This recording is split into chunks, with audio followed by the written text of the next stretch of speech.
Parece de estos presidentes del gobierno, se siente uno aquí como Rubalcaba. Bueno, buenos días a todos, que Dios os bendiga. Ya sé que falleció Rubalcaba. Que Dios os bendiga, es para mí un placer, es una alegría, es un honor poder estar con vosotros aquí en esta mañana y espero, con la ayuda de Dios, poder transmitir, compartir, presentar algo que primeramente honre y glorifique el nombre de Jesucristo y que pueda pues tener un valor y una edificación para nuestras almas. A muchos no conozco, a otros conozco, a aquellos que ya por años conozco. Es una alegría poder estar aquí en Barcelona, veros, agradecer siempre la hospitalidad que nos mostráis y a la vez pues también pues el motivo de la visita es estar un ratinín con mi hermano, con mi amigo, con José, que es un pastor y es, digamos, el pastor principal de nuestra obra, de esta obra que se llama Reto. ¿Y qué puedo decir? Pues desearle que se mejore.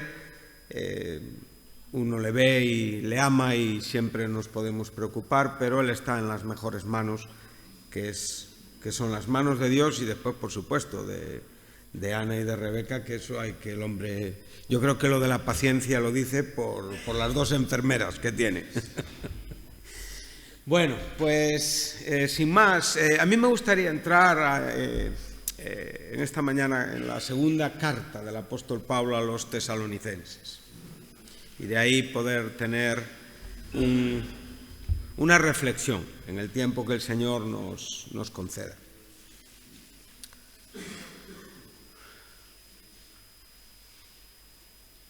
Capítulo 2, versículo 1.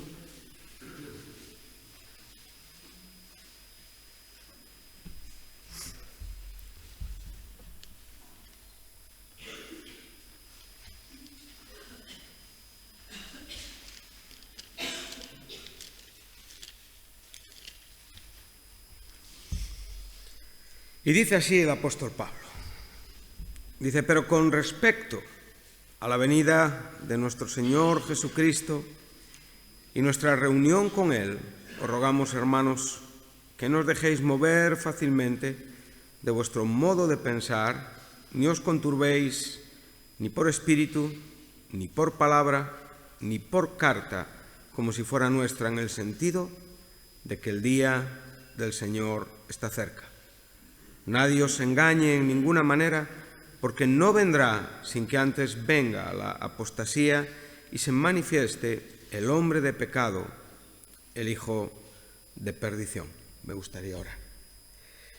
Señor, en esta mañana te damos las gracias. Estamos ante tu iglesia, estamos ante la responsabilidad de poder expresar, hablar las verdades que están de acuerdo con tus principios en tu palabra, Señor.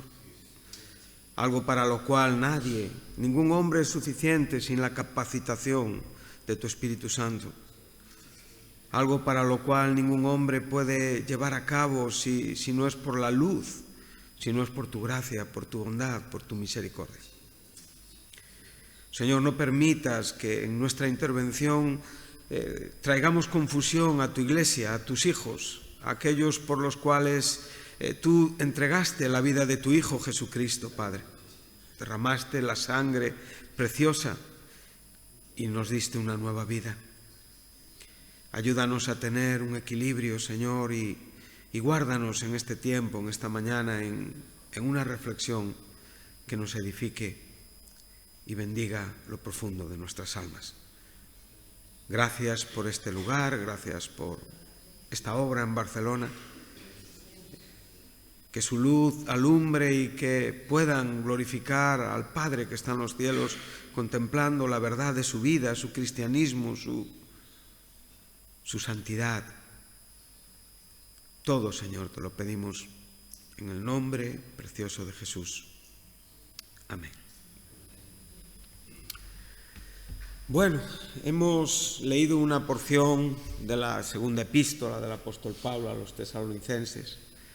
Para algunos, posiblemente las primeras cartas que escribió el apóstol, para otros de las primeras. Hay quienes dicen que Gálatas fue la primera carta que se escribió. Y hemos empezado en un contexto que está relacionado con el fin de los tiempos, con el regreso del Señor Jesucristo, con la venida del Señor Jesucristo, con las profecías que están todavía por cumplirse, con aquello que llamamos escatología, el estudio de la doctrina de los últimos tiempos. Juan dijo en el libro de Apocalipsis, en su primer capítulo, él dijo: bienaventurado el que oye y lee las palabras de esta profecía. Son dos verdades importantes en cuanto a oír, un verbo fundamental para el cristiano, para las personas que estamos en Jesucristo, y fundamental para aquellas personas que todavía no están en Jesucristo, porque si no oyen, evidentemente, la comunicación de Dios en cuanto a su condición y posición sin Cristo, nunca podrán ser salvos, nunca podrán abrazar la verdad del Señor. Por otro lado, leer, bueno, sabemos muchas cosas, aquellos que ya llevamos años en el Señor, y tenía que ver con que en aquel tiempo no había Biblias como había hoy, y lo que había pues era una porción que se leía para más personas que estaban escuchando. Pero otro verbo importante ahí es "y el que guarda". A veces no solamente llega con oír, llega con leer. Necesitamos el efecto inmediato en nuestros corazones de guardar esa verdad escatológica, en este caso, esa verdad que tiene que ver con el futuro, no solamente porque somos bienaventurados en todo aquello que ya hemos visto que el Señor ha cumplido, que el Señor ha llevado a cabo. La Biblia es un libro que trasciende a los tiempos, pero a la vez es un libro que nos habla del tiempo donde vivimos. Nos enseña la historia de la humanidad, la historia de la redención, nos muestra con exactitud cómo Dios ha controlado soberanamente el mundo y cómo todo lo que se ha desarrollado en el mundo ha obedecido para sus propósitos. Y eso a mí me da mucha paz, eso a mí me da mucha tranquilidad, eso a mí me da mucho descanso. Y a la vez me pone en un lugar donde yo tengo que comprender que soy una criatura, que soy un redimido, que soy un hijo de Dios, que lo poquito o mucho que pueda hacer en la Iglesia está incluido en este gran propósito de Dios. Y ahí es donde yo tengo que estar constantemente mirando hacia esa grandeza para que mi comportamiento esté de acuerdo con lo que el Señor es. Y esto es un gran reto. Es una frase simple, es una frase corta, yo no estoy diciendo nada nuevo. Como me decía José esta mañana, José Pola, vosotros le decís Pola, yo le digo José, me decía: ¿estás preparado? Digo, bueno, a mí me han dicho que tengo que estar a las 7:15 de la mañana ahí y que tengo que compartir algo de la Biblia. Pero yo no sé si me vais a oír, si me vais a hacer caso, si ni tan siquiera tiene valor lo que yo voy a estar aquí hablando. Sería muy pretencioso por mi parte pensar que yo vengo aquí a decir algo. Son cosas que la vida te enseña. Pero tanto el que oye como el que habla tiene que comprender quién es. Y a partir de ahí las cosas funcionan. Y a partir de ahí la fe tiene sentido. Y a partir de ahí la vida empieza a tener más espiritualidad de lo que habitualmente muchas veces vivimos. Entonces empezamos a comportarnos como esa parte pequeña que en un propósito tan grande puede vivir, puede entender e incluso a veces hasta puede compartir algo con los demás. Eso es algo estupendo que nos hace muy bienaventurados, ¿no? O sea, en esta mañana el hecho solo de ser bienaventurados y de poder estar contemplando esa grandeza de la historia de Dios que la propia Biblia nos registra, bueno, pues para mí es estupendo, ¿sí?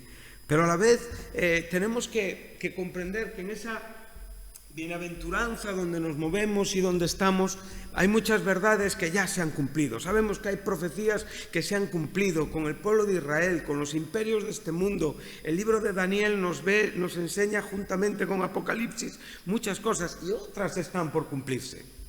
Y evidentemente aquellas que están por cumplirse, en muchos casos tenemos la dificultad de interpretarlas, ¿no?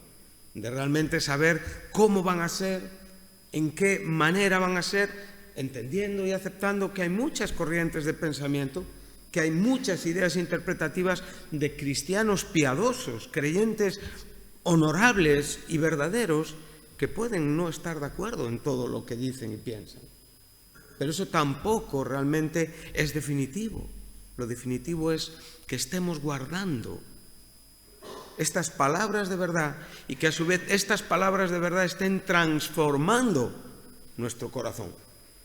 Y ahí es donde tu vida y mi vida tiene sentido. Yo creo que vivimos tiempos donde hay más información que nunca, hay más literatura que nunca, hay más herramienta de hermenéutica que nunca. O sea, cualquier persona puede tener en su casa herramientas suficientes para hablar griego, hablar hebreo, hablar arameo. Hay Biblias en gallego, hay Biblias... O sea, cualquier persona. ¿Esto es bueno o es malo? Es muy bueno, pero a la vez también puede llevarnos a un terreno donde realmente no haya tanta realidad como creemos o pensamos. Mira, el ministerio pastoral, sin ir más lejos y yendo unos poquitos años para atrás a los tiempos de Wesley, que esto fue antes de ayer aproximadamente, o Whitefield, gente que vivió en el siglo XVII, eran hombres que para pastorear sus iglesias sí tenían que saber griego. Pero saberlo no, hablarlo. Hablar hebreo, conocer la literatura, la gramática. Ellos no tenían un strong como tenemos nosotros. Hoy hay personas que parece que saben hablar griego desde un púlpito. Yo te voy a decir algo en esta mañana. No sé hablar griego, no sé hablar hebreo y malamente hablo el español. Hay algunas cosas que nos pueden poner en un terreno que es un poco ficticio y que realmente está comunicando muchas ideas a la mente, está llenando la mente de muchas ideas, pero realmente el corazón no está tan lleno de ideas transformadoras. Yo no estoy diciendo en esta mañana que no sea importante la gramática. Yo creo firmemente en lo que hasta donde yo puedo comprender, que la mejor manera de interpretar la Biblia es usar un método literal. O sea, aquello que la Biblia quiere decir, no lo que yo creo que la Biblia quiere decir. Un método literal, una buena gramática que me ayuda a tener una buena exégesis, realmente comprender lo que un verbo, un sustantivo quiere decirnos, entender el contexto sociocultural, saber en qué momento de la historia, en qué situación concreta se dan unos hechos para poder comprenderlos. Pero a la vez yo necesito el poder de la palabra. No sé si coincidís conmigo, igual yo estoy equivocado y por favor, no vengo aquí a convencer a nadie, pero hasta donde yo puedo vivir y ver, yo veo mucho conocimiento, mucha exégesis, pero a la vez mucha frialdad entre los cristianos. ¿Algo está fallando? ¿Algo está fallando? En mi opinión, algo tiene que pasar en las iglesias de Cristo, algo tiene que pasar en la obra de Reto. Observa que el contexto que hemos leído, no os preocupéis, no voy a hablar de escatología en esta mañana, ni hay tiempo ni es el momento.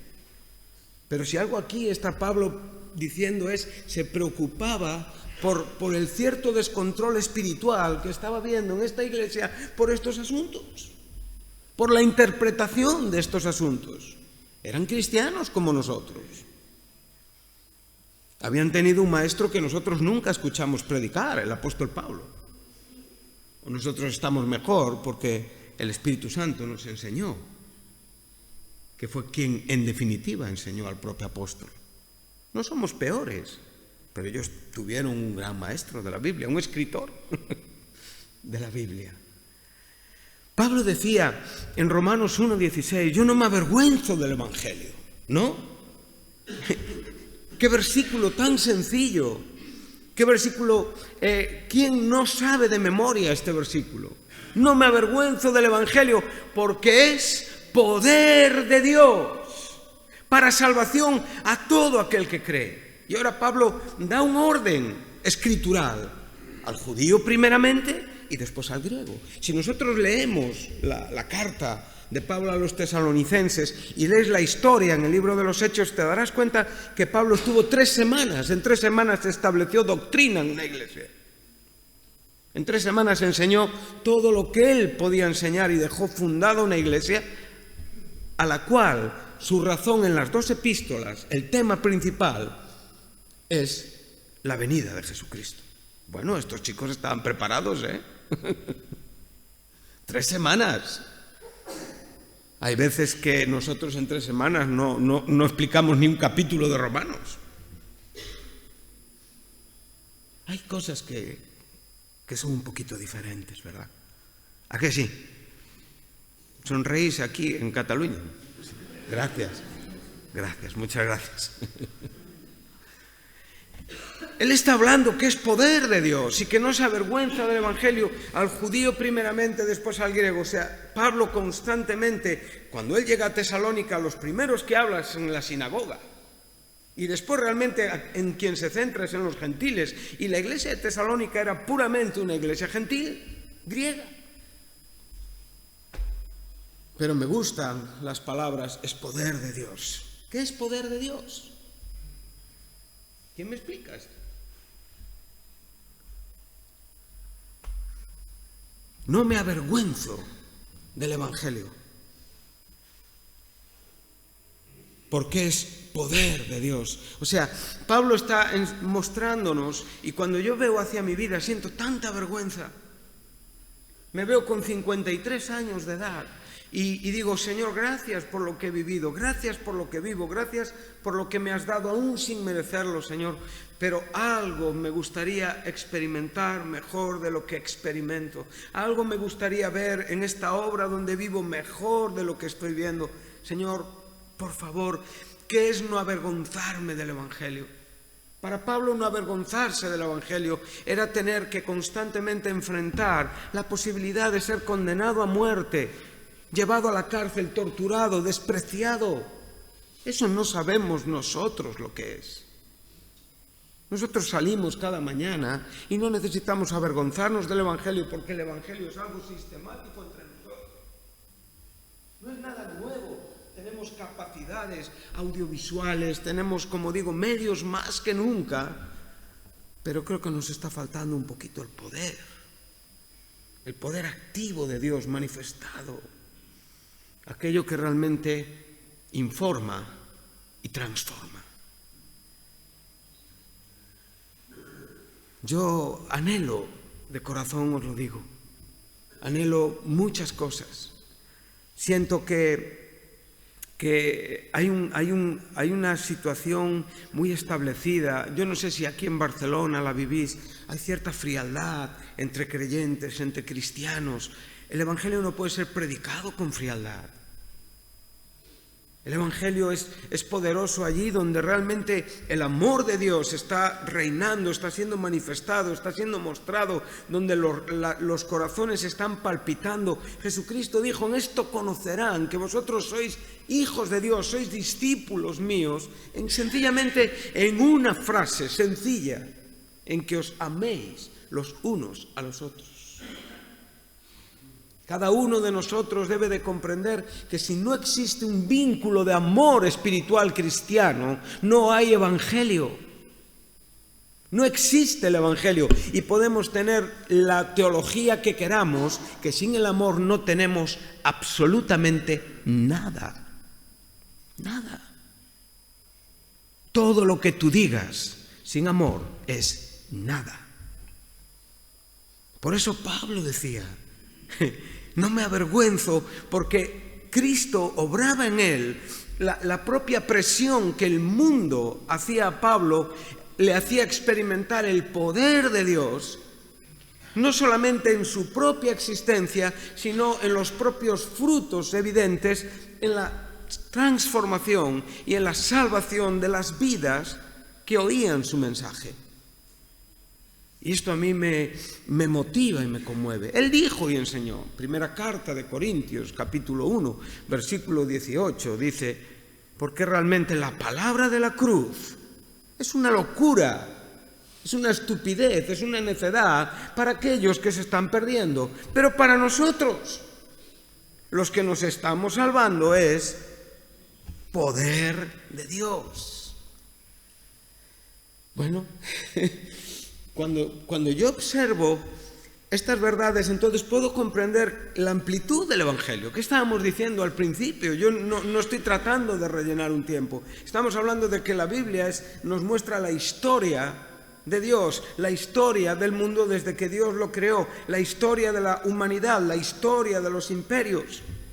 Y realmente lo que podemos comprobar es que nosotros estamos en esta mañana, en esta historia, y que estamos aquí y que estamos observando cómo Dios tiene algo que decir, que es el Evangelio de Jesucristo, que está teniendo un efecto inmediato en la condición real de cada uno de los que estamos aquí en esta mañana.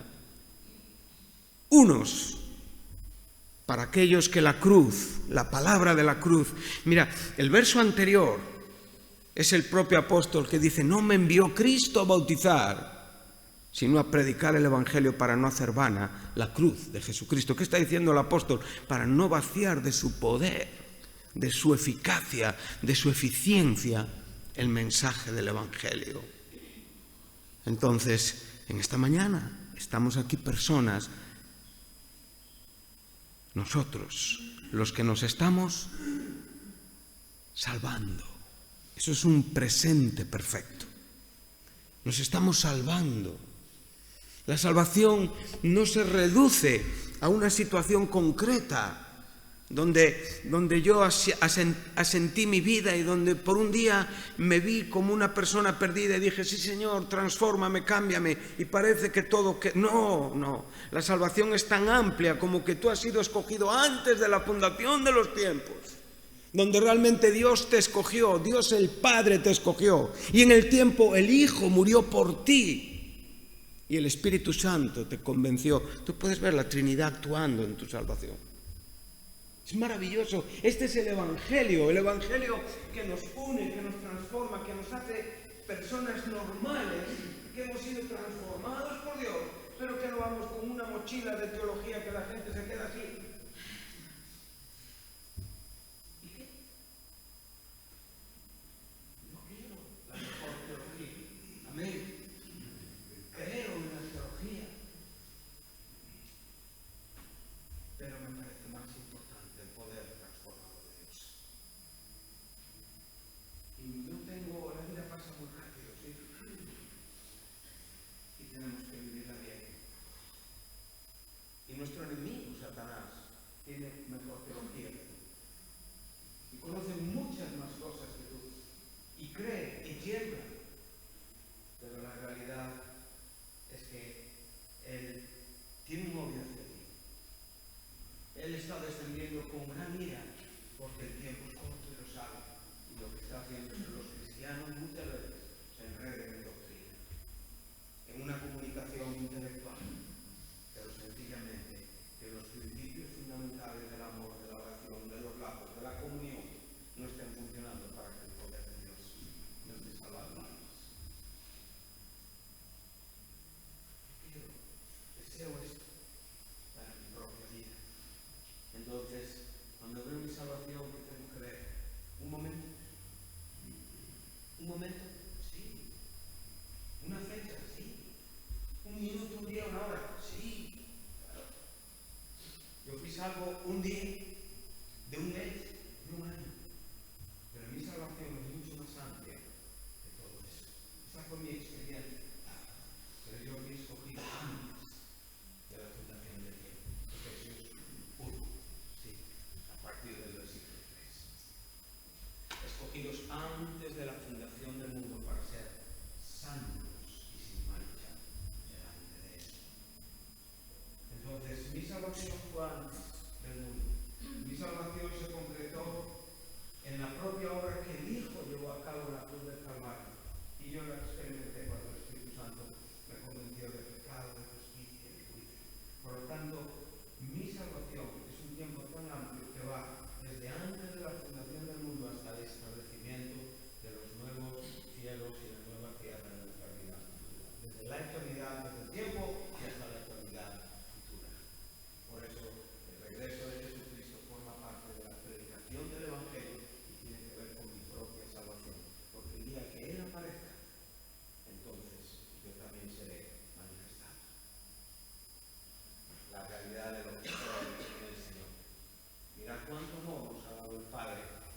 seamos llamados hijos de Dios.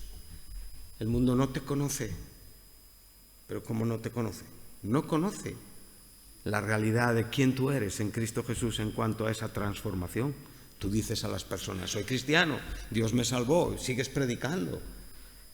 Pero no nos conoce porque tampoco le conoció a Él en el sentido de la profundidad de lo que Juan nos está enseñando. Pero sabemos que cuando Él se ha manifestado, entonces nosotros seremos revelados, la palabra Apocalipsis, juntamente con Él.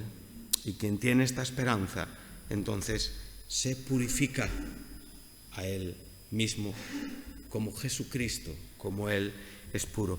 Estas cosas a mí me animan y por eso Pablo tenía tanta intención con esta iglesia que estaba tan consternada, ¿no? Él les dice claramente con respecto, o sea, de acuerdo a la venida del Señor, por favor, no os dejéis, dice, la venida y nuestra reunión con Él. O sea, Él está hablando aquí, tenemos que ver que puede estar hablando de dos eventos, puede estar hablando de un solo evento, ¿verdad? Y tenemos que respetar, por favor, los pensamientos de los creyentes a lo largo de la historia. Hay quienes ven aquí el rapto y la segunda venida, hay quienes realmente aquí Pablo se está refiriendo a lo que en el capítulo 4 de la primera epístola está enseñando, relativo al rapto, al arrebatamiento con la venida de Jesús. Entonces, nosotros tenemos que ser respetuosos. Pero aquí el asunto tiene que ver con que, en cuanto a la venida, la parusía, ¿sí?, la manifestación, la presencia del Señor Jesús. Recordamos que el propio Jesucristo, después de hablar con sus discípulos en el primer capítulo de Hechos, relatado con Lucas, dice que Él desapareció de sus ojos y que los ángeles le dijeron a los discípulos, en el versículo 11, ¿qué hacéis mirando para arriba? Este mismo Jesús que fue arrebatado, así volverá. Esto tiene que ver con la misma presencia, o sea, la misma persona que se fue es la misma persona que volverá glorificada, humanizada, como hoy es, sentado a la diestra del Padre en las alturas. Nuestra reunión con Él, o sea, aquí esta palabra sale dos veces en el Nuevo Testamento, es muy bonita. Porque si hay gente griega aquí, es episinagoge, o sea, tiene que ver con una reunión completa. Esto es una reunión, pero el día que nos reunamos con nuestro Señor será una reunión completa. ¿Sabes qué pasa? Que no faltará nadie. Hoy aquí faltan personas. Sí. Sabéis que es así. Pero ese día estaremos todos.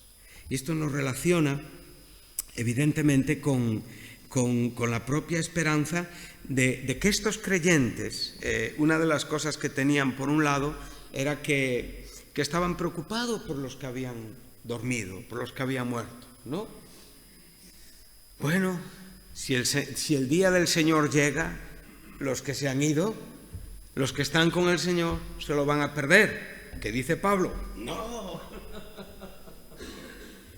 se lo van a perder, porque ellos serán los primeros en resucitar, ellos serán los primeros en llegar a la reunión, a esa episinagoga, ¿sí? Y después nosotros, para Pablo, el día del Señor estaba en su vida, y dice entonces, después nosotros, los que hayamos quedado para este tiempo. Pero por otro lado, estos creyentes también creían que el día del Señor había llegado porque estaban metidos en la tribulación. Y entonces también tenían un descontrol importante. Y por otro lado, algunos dijeron, el día del Señor está cerca, pues entonces, ¿qué hay que hacer? Nada. Vamos a parar los trabajos, vamos a dejar de hacer la actividad normal de los creyentes, y se volvieron en parásitos y andaban por la vida mendigando. Por eso Pablo decía que cada uno siga trabajando, siga viviendo una vida normal, porque evidentemente ese regreso del Señor no sucederá sin que antes sucedan ciertas cosas que vosotros vais a poder contemplar. Por lo tanto, esta venida del Señor para los creyentes no sería sorpresa en el sentido de que captarían las situaciones que después el propio apóstol aquí enseña. Pero para el mundo incrédulo sí. El mundo incrédulo, evidentemente, no entenderá y será sorprendido como un ladrón en la noche, ¿sí? Entonces, para aquellos que tenemos la esperanza de la reunión con Él, y esa reunión con Él de la Iglesia, bueno, pues para muchos creyentes es el rapto, ¿no? Para este tiempo no queda nada más. Esto puede suceder en este momento. Jesucristo puede venir a por nosotros hoy. Y a ti te puede encontrar en una reunión y a tu marido llevando a los niños al colegio. ¿Estamos preparados? En realidad, ¿estamos pensando en estas cosas? ¿Estamos llenando nuestro corazón de esperanza? ¿Estamos... ¿Tú has pensado ayer que el Señor regresa?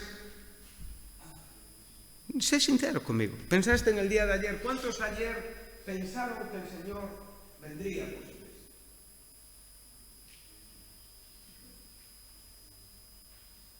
¿Para qué queremos la teología? Vamos a ver, ¿no?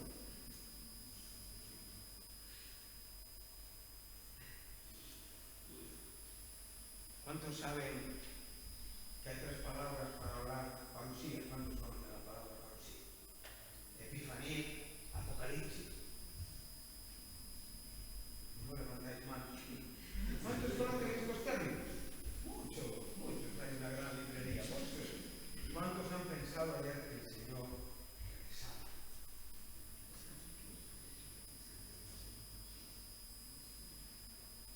No tenemos tiempo para pensar en estas cosas, ¿no? ¿Cuántos le dijeron a su esposa, de los que hay aquí casados, esposa, si el Señor viene esta noche por nosotros, bueno, pues que sea una preciosa experiencia. Ahí tendremos nuestra reunión con Él. ¿Cuántos le han dicho a su esposa antes de acostarse esto alguna vez? Está fallando la teología, ¿no?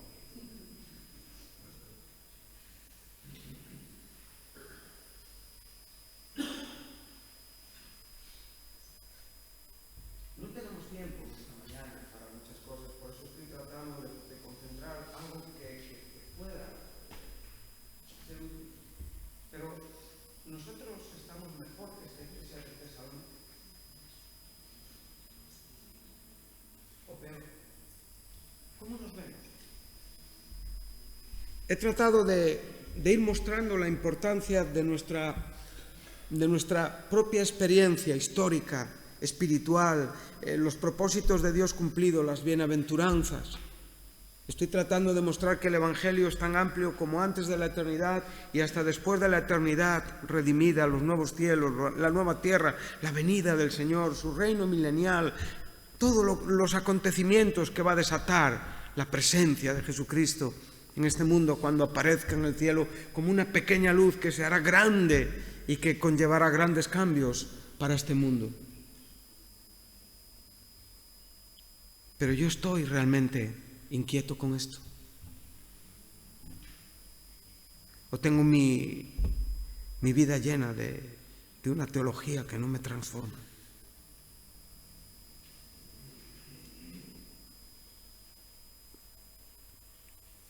Es una pregunta. ¿Estamos mejor que los tesalonicenses o peor? Ellos no debían de estar muy bien. Es fácil muchas veces ver las dificultades y los problemas. Se habían vuelto vagos, ¿no? Pablo lo dice, trabajar. Se habían vuelto irreverentes e irrespetuosos con su liderazgo. Él enseña al final de esta epístola, someteos, respetad vuestras autoridades en la iglesia, ¿sí? Se habían vuelto inquietos y confundidos, estaban tristes porque habían experimentado la falta, la separación de amados y no sabían qué iba a pasar. Pero algo que puedes ver es que al final de cada capítulo Pablo habla de la venida del Señor. Al final de cada capítulo. Porque realmente estaba transformando su palabra en una esperanza a sus propios corazones. Jesús dijo en el aposento alto, nos enseña el capítulo 14 de Juan, cuando vio la tristeza en el corazón de sus discípulos. Nosotros hablamos de las historias, pero podemos por un momento trasladar nuestro corazón a ese aposento alto y ver a esos hombres que habían caminado con el Señor durante 3 años y realmente Jesucristo les estaba diciendo, llega el momento de despedirnos. ¿Le querían a Jesús? ¿Le amaban? Era un vacío grande el que iba a quedar, Cuando alguien falta. Yo creo que en esto hay personas que pueden enseñarme mucho más de lo que yo puedo saber, que la gran tristeza en cuanto a la muerte de los creyentes está en la separación.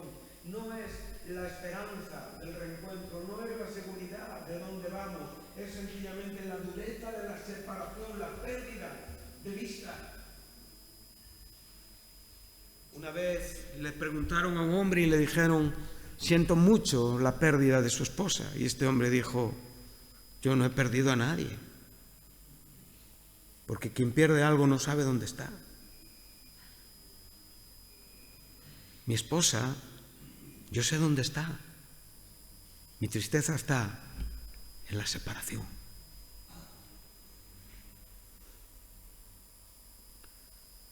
La realidad de muchos corazones en sus propios desconsuelos y en sus propios dolores les llevaba a tener que buscar doctrina, a veces estar confundidos, y por eso el amor del apóstol está tratando de llenar sus corazones como Jesucristo cuando contempló a aquellos apóstoles mirándole con lágrimas en los ojos, diciéndole, yo me voy,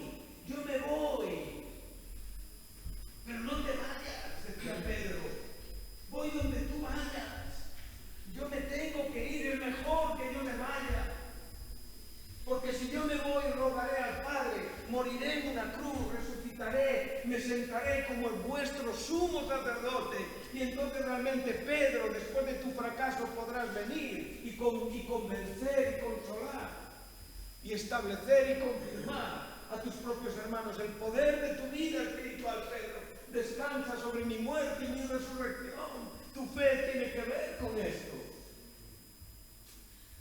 Pero podemos imaginarnos a Juan con su cabecita ahí apoyada. Esos momentos que se acababan. Pero era necesario. La separación. ¿Era dolorosa? Sí, pero necesaria. Necesaria y conveniente para quién. Primero para Dios, que nos ama más que nosotros amamos a Él. Estas son cosas que no se entienden tan fácilmente, de verdad. Son verdades tan sencillas que tienen que transformar nuestros corazones. ¿No? Transformar. Y en ese revuelo de inquietud en el corazón que Jesús, que no era Pablo, porque si había una diferencia entre Jesús y Pablo, además de todo lo que entendemos en cuanto al Dios humanizado, era que Jesús tenía la ventaja de saber lo que pensaba cada uno. Él veía en la mente de cada discípulo su pensamiento, su sentimiento. Pablo no. Pablo tenía que discernir, como tú y como yo. No tenía mejor herramienta que la nuestra, pero Cristo era Dios. Podía haber incluso que alguno dijera, pues ya era hora que te fuera. ¿Te imaginas? Saber la verdad de los corazones, yo creo que nunca nos convendría a ninguno de nosotros, ¿verdad? Porque nos decepcionaríamos tanto con la gente. Dirías, ¿cómo este ha sido un hermano tan bueno y ha pensado tan mal de mí durante tantos años? Es increíble las cosas. Pero la realidad es que Jesús les dijo: no se turbe vuestro corazón. Está diciendo las mismas palabras que Pablo. No os conturbéis, no os dejéis mover fácilmente de vuestra forma de pensar. Dice, es necesario. Y dice, si yo me fuere, entonces, ¿qué dice el Señor?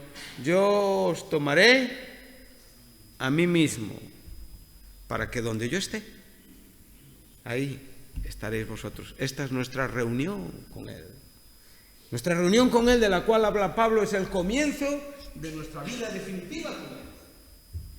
Amén. O sea, nosotros estamos en el Señor. Amén. Estamos en Cristo. Somos salvos. Tenemos ya todas las expectativas y esperanzas eternas. Hemos sido bendecidos en lugares celestiales en Cristo Jesús. Realmente hemos sido resucitados y sentados en esos lugares celestiales en Cristo Jesús. La experiencia salvífica la tenemos completa en nuestros corazones. Amén. ¿Es así o no es así? Pero sabemos que todavía nos falta experiencia en esta experiencia que ya tenemos. Y esta perfección en la experiencia que vamos a vivir es la redención perfecta y total, la santificación perfecta y total de nuestros cuerpos en la glorificación. Somos santos, amén. Estamos siendo santificados, amén. Y seremos santificados. Hemos sido salvos, somos salvos y seremos salvos. Ahora, ¿la salvación crece? No. ¿La justificación crece? No. Crece nuestra experiencia. Crece nuestra vida. Crece nuestro gozo, nuestra esperanza en aquello que Dios llevó a cabo una sola vez por nosotros en Él. ¿Sí? Entonces a veces la gente dice, pero a ver, soy santo, estoy santificándome, pero voy a ser santificado. Y la gente con la cabeza le volvemos locos, ¿eh? ¿Pero en qué queda? Un gallego decía, pero a ver, ¿qué vamos a hacer? ¿Son santos o no son santos?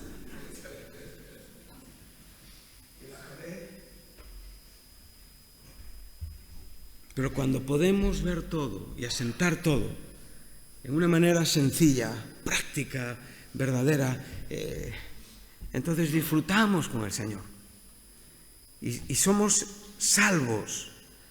Y decimos, ¿y seremos salvos? Por supuesto, ¿no?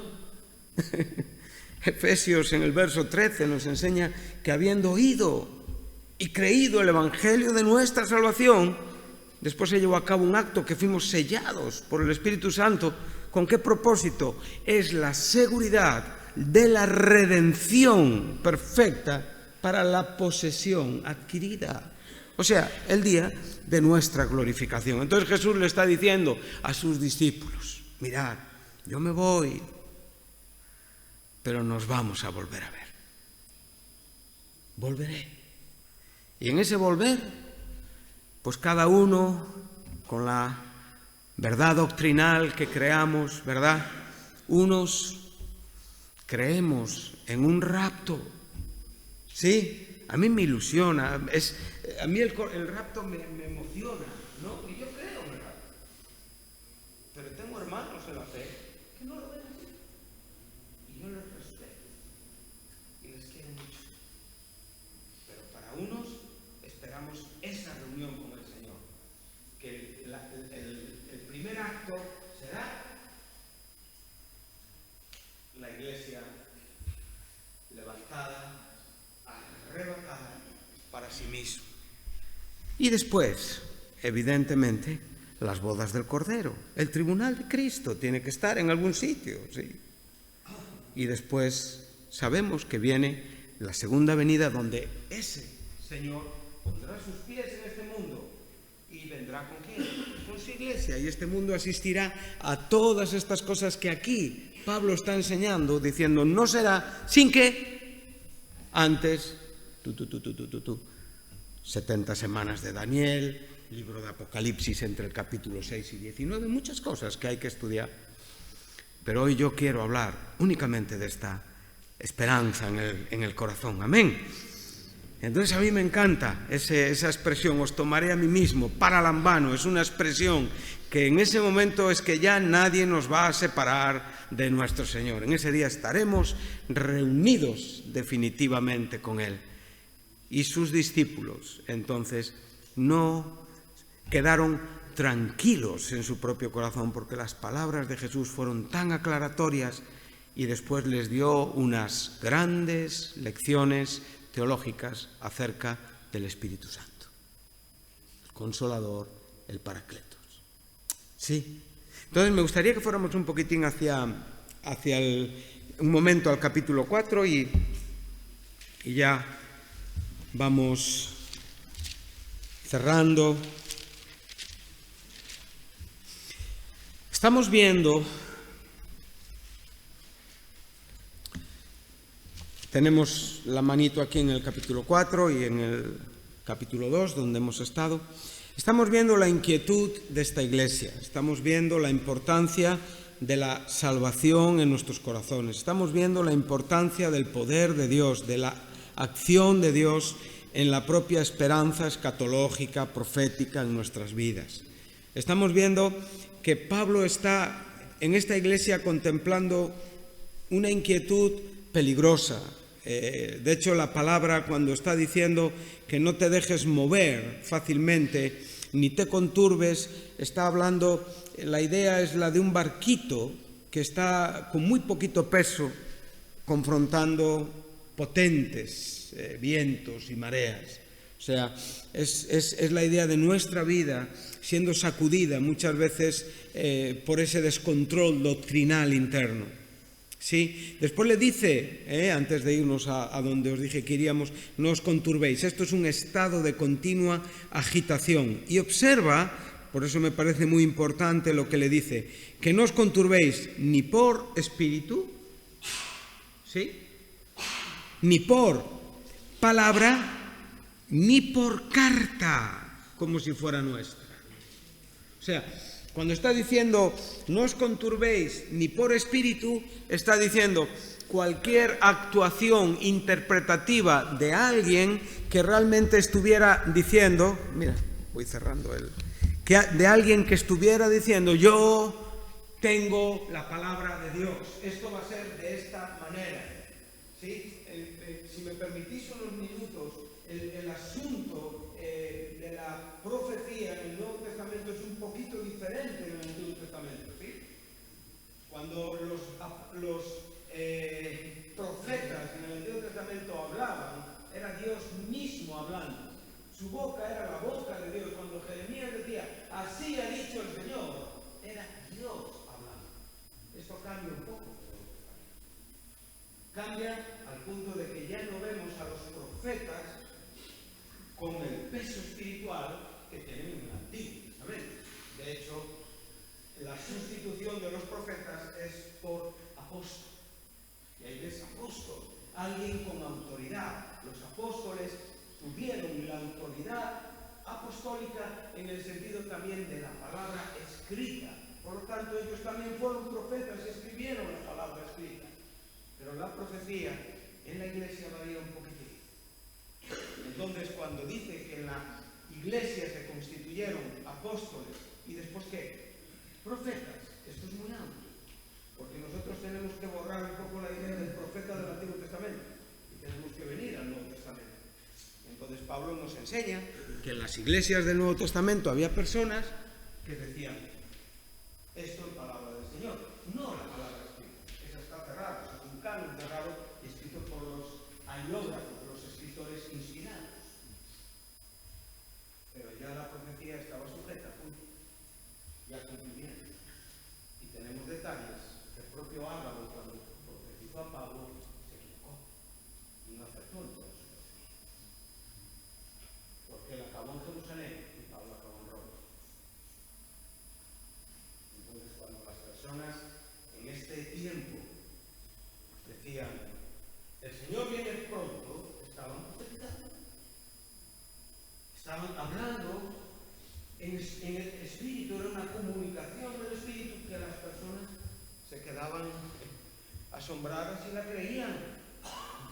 Y la creían al punto que conmovía el corazón de los creyentes por quien Pablo se preocupaba. Esto es muy importante. Nosotros también tenemos que tener cuidado, porque muchas veces podemos estar hablando diciendo esto es por el Espíritu y ser una idea tuya o un pensamiento tuyo mío. Entonces Pablo está advirtiendo y dice, cuidado, no os dejéis conmover ni por espíritu. Yo creo en la profecía en la iglesia hoy. Yo creo que a veces hay personas que nos dicen, ten cuidado, o personas que incluso nos hablan y nos traen claridad al corazón. Eso es un aspecto profético de la obra del Espíritu Santo en la iglesia. Pero también la profecía tiene que estar sujeta no solamente a cumplimiento, sino a veracidad. Y cambia un poco en el Nuevo Testamento. No tenemos tiempo para extender este tema como convendría, pero me parece que es un inciso adecuado y correcto. Entonces, cuidado con los movimientos estáticos por acción de aquello que viene por el Espíritu, porque es el propio Pablo que dice, el espíritu de los profetas tiene que estar sujeto. Entonces tiene que haber un espíritu sujeto al principio fundamental del Espíritu de Dios. Amén. Ni por palabra, o sea, expresión, como estoy yo haciendo aquí en esta mañana, y evidentemente ni por carta, o sea, como si del propio apóstol se tratara. Por lo tanto, todas estas cosas habían inquietado a la propia Iglesia. Y para terminar en esta mañana, en cuanto a estas expectativas tan maravillosas, entonces vemos que la venida del Señor y nuestra reunión con Él, por un lado, podría Pablo estar hablando de un solo evento, como he dicho antes, este que nos está hablando en el capítulo 4, o podría estar hablando de este evento y evidentemente distinguiéndolo de lo que es la segunda venida. Sí, el día del Señor en la Biblia, Pablo nos lo aclara muy bien a lo largo de sus epístolas, tiene dos connotaciones. Para la Iglesia es un día de esperanza, como dije antes, un día en el que seremos presentados irreprensibles, anéncletos, pero a la vez será un día de juicio para los impíos, salvación para la Iglesia y juicio para este mundo. Entonces, el apóstol, si vais un momento y ya vamos terminando, vemos que esta idea, como he dicho al final de cada capítulo, y vosotros lo podéis comprobar, lo está presentando. Entonces observa cómo lo resume en el capítulo 1, versículos 9 y 10, el asunto de la venida. Y cómo realmente aquí ya asienta unos principios fundamentales de consuelo que tiene que ver con la propia vida vivida en esos momentos y la santidad de vida adecuada y de acorde a la esperanza del regreso de Jesucristo. Dice, después de explicar todo el desarrollo, que en el capítulo 17 de Hechos lo podéis comprobar, de cómo esta iglesia fue establecida, y esos 3 días de reposo, 3 semanas que estuvo Pablo ministrando en esta iglesia. Dice, porque ellos mismos cuentan de nosotros la manera en que nos recibisteis, la llegada del Evangelio a Tesalónica, y cómo os convertisteis, la transformación en el poder de Dios, de la vida de idolatría a la vida santa, a la vida de Dios. Aquí vemos la salvación como un hecho que es inseparable de la propia vida posterior, el servicio para servir al Dios vivo y verdadero. Jesús, cuando se despidió en Galilea, en la gran comisión, al final del capítulo del Evangelio de Mateo, capítulo 28, dice él claramente, ¿qué dijo en la comisión? Id y predicad y haced discípulos. O sea, la salvación está relacionada con la vida posterior. Alguien que es salvo y no anda con Jesús tiene que dudar de su salvación. Dice, y esperar de los cielos a su Hijo, al cual resucitó de los muertos, a Jesús. Y ahora estas palabras es un texto que para aquellos que defienden la doctrina pretribulacionista, pues se esperanza muchos. Él nos libra de la ira venidera. O sea, la Iglesia es llevada antes de la tribulación o posiblemente con un poquito de tribulación. Pero digo, no tenemos tiempo para esto aquí hoy en esta mañana. Entonces vemos que esta idea está clara. Y cuando ya llegamos al capítulo 4, y antes de entrar en el verso 13, yo quiero dejaros con estos versículos como un reto para esta iglesia en Barcelona, para este cuerpo que vivís aquí en Barcelona, para estos hermanos tan guapos que estáis aquí en Barcelona, con estas caras tan agradables, tan animadas, me dan ganas de quedarme a vivir aquí. Verso 9. Aquí el apóstol ahora nos va a tirar un poquito de las orejas a todos, ¿eh? Este es un final, yo creo que un poco imprevisible. No esperabais este final, tenéis que reconocerlo.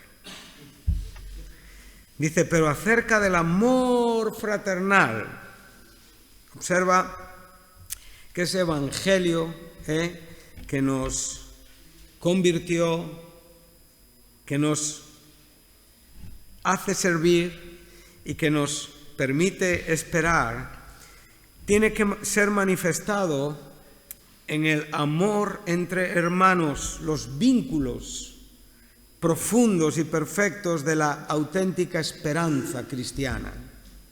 Ese amor expresado, y dice amor fraternal, aquí usa la palabra fraternal, que es un término que nos habla de familia en el Señor, de hermanos. De hecho, en italiano, fratello es hermano, y aquí tenemos una palabra latina muy similar a la nuestra en castellano. En griego es adelphos, ¿sí? Y en inglés brother. No tenéis necesidad de que os escriba. Vaya.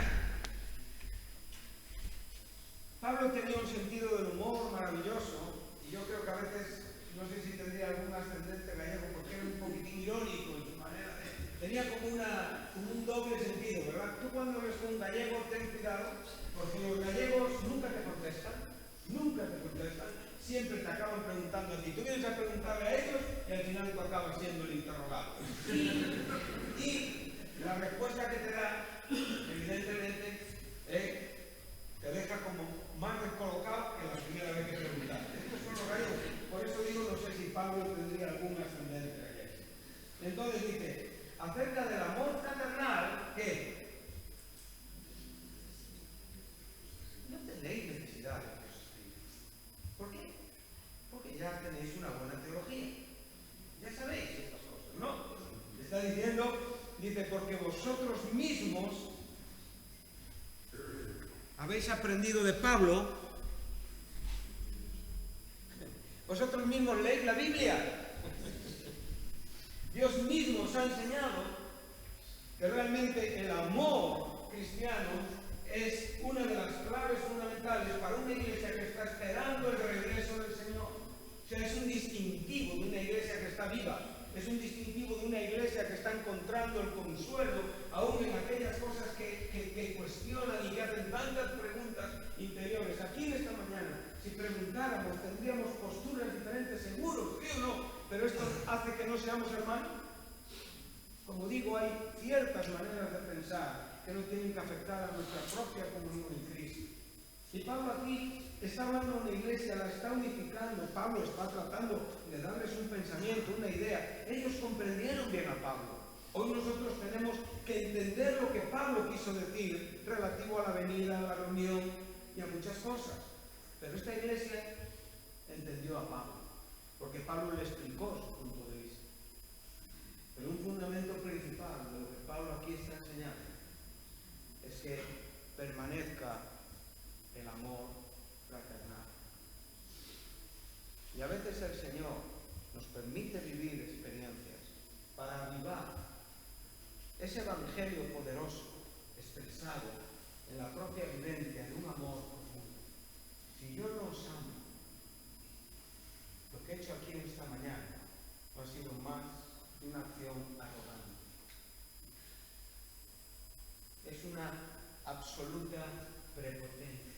Una persona que sale a hablar al mundo y no ama a los creyentes que están enfrente de él. No dice absolutamente nada. Nada. Necesitamos amarnos para hacer más vívidas las doctrinas esperanzadoras del Evangelio. En este caso, en esta iglesia, el regreso del Señor. Entonces Pablo le dice, acerca de este amor, Hebreos 13 nos enseña el amor fraternal. Corintios 13 nos enseña el amor, que todo lo cree, todo lo sufre, todo lo espera, todo. Tú puedes dar tu vida para ser amado, puedes repartir todos tus bienes, puedes hablar toda la profecía, puedes hablar lenguas angélicas o lenguas humanas. Si no tienes amor, no eres más un metal que resuena.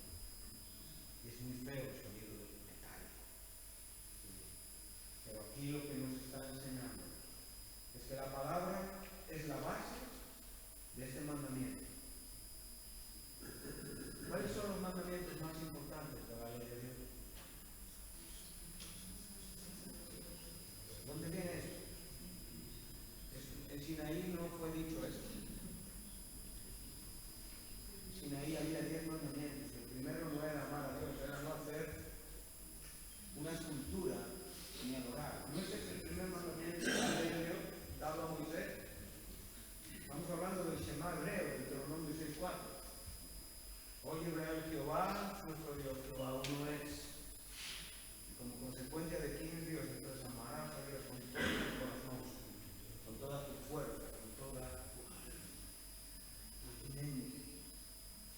Y Jesús miró al fariseo, Mateo 22:37, y le dijo, mira, y ahora te voy a hablar de un segundo mandamiento, que es semejante al primero, pero evidentemente tiene una diferencia. Y amarás a tu prójimo. Y en esto se resume toda la ley y todos los profetas. ¿Lo ves fuerte? Es lo que está diciendo aquí. Permanezca el amor fraternal que vosotros claramente comprendéis y amaros unos a otros. Verso 10. También lo hacéis así con todos los hermanos. Pero ¿qué dice el apóstol? Pero os rogamos que abundéis más y más. Y esto ya es una exhortación. En un principio les dijo como Pedro, no dejo de recordaros estas cosas aunque sé que estáis sobre esta verdad establecidos. Pero ahora te está diciendo con este ruego, abundar ¿en qué? Ese pronombre, ¿de qué nos habla? Abundar en el amor fraternal. Abundar más y más. Que procuréis tener tranquilidad, ocuparos en vuestros negocios, trabajar con vuestras manos, ser un ejemplo a la sociedad, a fin de que os conduzcáis honradamente para con los de afuera y que no tengáis necesidad de nada. Los cristianos no somos parásitos en esta sociedad. Somos personas que no quitamos, sino que realmente añadimos. Y no solamente añadimos, sino que predicamos el mensaje más excelente y maravilloso que este mundo puede escuchar, que es el Evangelio de Jesucristo. Su muerte, su resurrección, su glorificación, su entronización y su regreso. Amén. Que Dios os bendiga. Gracias.